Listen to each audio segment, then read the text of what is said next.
So Henry Cavill isn't Superman anymore, and he might not be James Bond, but what he is definitely going to be is the star of some new movie or series about Warhammer 40,000. And in some ways, that's even better, because you know what? Warhammer 40,000 is really, really cool. And I'm going to tell you all about it and why I'm excited right now. Hi guys, it's me, and I'm here to talk about something that I'm really excited about. So Henry Cavill, love him, gotta love Henry Cavill. He's a wonderful actor. He's been Superman. Unfortunately, he's not Superman anymore. He got fired from being Superman by James Gunn, and I think that's a mistake personally, but you know.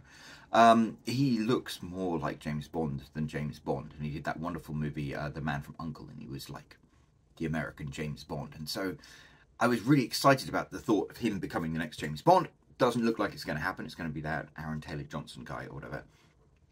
But old Henry Cavill, oh, he takes everything on that beautiful big square chin of his, because he announced that he is going to be starring and producing a series or a movie based on an intellectual property called Warhammer 40,000.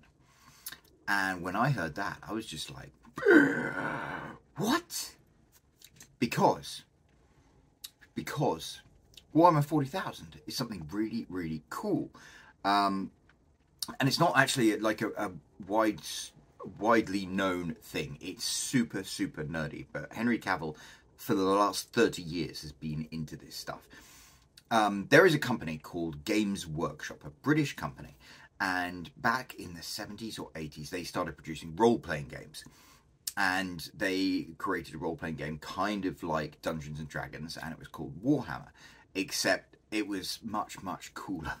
It was much, much cooler than Dungeons and Dragons. Dungeons and Dragons is like your Lord of the Rings stuff, which is set in a kind of fantasy universe that's like early medieval. So I'd say 1100s to 1300s in terms of like technology and culture. Warhammer was a fantasy role-playing thing set in a fantasy universe that was more like the 1500s to the 1600s, like Elizabethan technology. So like the big frilly costumes, the funny hats, and the guns, and the cannons, and stuff like that. It was much, much cooler. And you had the big guys with the Empire, and they were based on like German culture. Then you had the Bretonnians, they were my favourite. They were like French culture, and they all rode horses and stuff. And then you had the orcs and the elves, blah, blah, blah. It was like the punk rock version of J.R. Tolkien. It was awesome. And then they did a futuristic version. Now, this is the one that I'm really excited about. So they created something called Warhammer 40,000, which is a role-playing game set 40,000 years into the future. So you think, in terms of like our human culture and society, we're in the 2022 years since the alleged birth of Jesus Christ, which bookends maybe 6,000 to 8,000 years of like civilization. So as humanity is about 10,000 years old as a culture.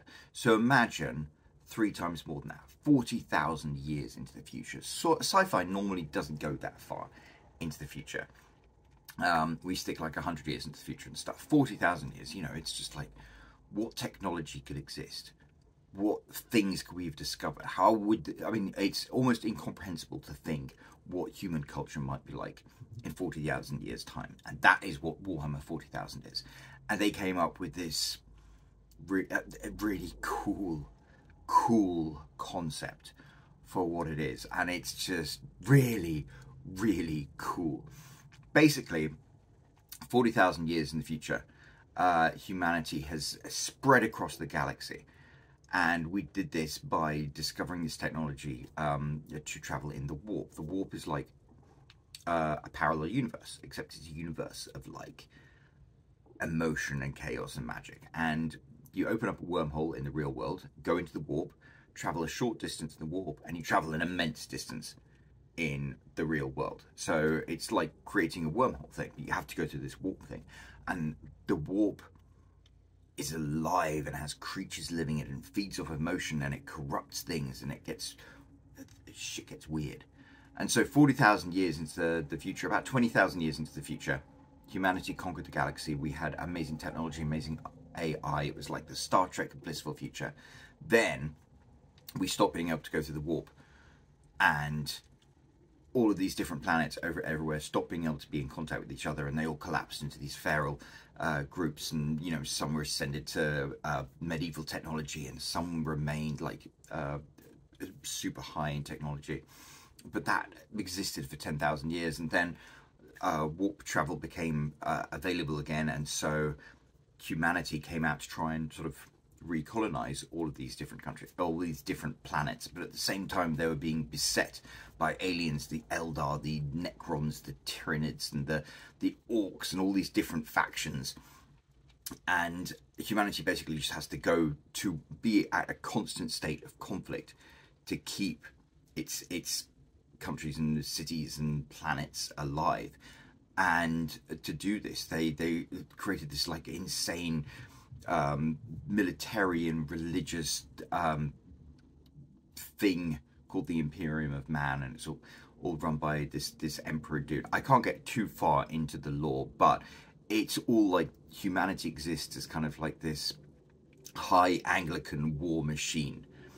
And that's the only way to describe it. It's so achingly British because, you know, the humans travel around in these huge starships that look like cathedrals, and they worship this god emperor who's on Earth and rules over them, but he's got psychic powers which enable him to travel through the warp. And you have the warp corrupts people, so you have inquisitors who wear these like peak caps and these big greatcoats, and then you have the space marines who are like these 8-foot tall super powered humans with these power armor on them. It's just really cool, and I don't think I've done a very good job of describing it, but it is really, really cool. And I know this because in my dark and dastardly past, I kind of shared Henry Cavill's passion for Warhammer. When I was a teenager growing up, I grew up on a farm, which was like 5 miles from the nearest house. And my brother and sister were much older than me, so it was just basically me and my dog. And I got really into Warhammer as a hobby. So my mother used to drive me to Torquay in Devon, where they had a Games Workshop store, and I'd go in and I'd buy the books, and I'd buy these little miniature figures, and then I'd go home and I'd paint the miniature figures. And I literally had 1,000 of them, like 1,000 of them. I was obsessed with this Warhammer stuff, and I would read the books and play the games, and they came up with these really cool board games. So I loved it as a hobby, and it was just so cool because it was such a punk rock version of every single boring sci-fi thing. It's a wonderful fantasy world to set stories in, and that leads back to why I'm excited. Henry Cavill has been passionate about Warhammer for 30 years, and he has agreed to work with Amazon to produce a movie or a show based around Warhammer 40,000. And just the potential, if somebody who's a real fan of that went in there, the potential for what it could be is amazing. I think, you know, they've got a Dungeons and Dragons movie coming out. They've got Lord of the Rings. They've done movies, and they're doing that show, The Rings of Power. They've got Game of Thrones and stuff like that. All of those, fine. If you like Game of Thrones, get ready to have your mind blown. You like sci-fi, get ready to have your mind blown. There is just something amazing about this Warhammer universe, especially the Warhammer 40,000, the one set in the future. And the thing that's really cool about it is it's all based off role-playing. A role-playing game. There used to be this book called Rogue Trader, and I remember reading cover to cover. Oh my god, it was amazing. It was a role-playing game, so your friends would get together and they design characters and go on adventures and stuff. Lord of the Rings was a narrative. Game of Thrones is a narrative. It's somebody telling you a story. Whereas the intrinsic nature of what Warhammer and Warhammer 40,000 is they create a universe, and your characters have experiences in it. And so the potential of that in a TV show or a movie with the vision of somebody like Henry Cavill, who really, really gets it and knows his stuff, is amazing. Because you will have stories driven by characters, not by lore. You don't need to have lore. There is tons of lore, and maybe they'll lean into that. But the really exciting stories would just be, you know, putting characters in situations created by this amazing universe and seeing how they react to it. It has the potential to be amazing, and I am super, super there for it. In fact, I'm so there for it, I'll confess, the other day video game. I don't normally buy video games because I'm a very, very busy man. Very important, very, very important. But there's this game called Warhammer Dark Tide, and it's set in the Warhammer 40,000 universe. And as soon as I heard about that, I was like, you know what? I'm a 44-year-old grown man, but I'm going to buy that video game and play the crap out of it. And it was amazing. I've still got it. I still play it. Might even do some like streams of the video game. But I was so excited about that because Warhammer 40,000 is such an exciting universe to play in. And I had so much fun with it as a teenager. So I was just super stoked to get back into it. And they did an amazing game with this video game. Amazing thing with this video game. It's like so loyal to the core material. And you think then Henry Cavill is going to bring 40,000 to like public awareness. And it's going to explode and it's going to be incredible. I mean, like, this is cool. I have to admit, I would be sad if Henry Cavill wasn't the next James Bond. But if he's going to create a Warhammer 40,000 universe, if we're going to see that in a movie or a TV show, then I'm like, oh yeah, I am fully there for that. Oh yeah. And the cool thing is, I'm not alone. I remember I posted about this on Instagram, and I know Michael from the Culture of Bond. He was into painting the miniatures, well, playing the game with the miniatures as well. And it's like, I don't know, it's cool. This is a new like nerdy thread to tug at. So I might even do some videos explaining stuff about the Warhammer 40. I don't know. Depends if anyone's interested. Sounds like an awful lot of work. I don't want to commit myself. But maybe I'll do some YouTube videos of gameplay for that Warhammer 40,000 game. That would be great. I'd be like, I get to play the game, and also I get to like throw stuff up on my YouTube channel. Right, I'm rabbiting now. I should shut up.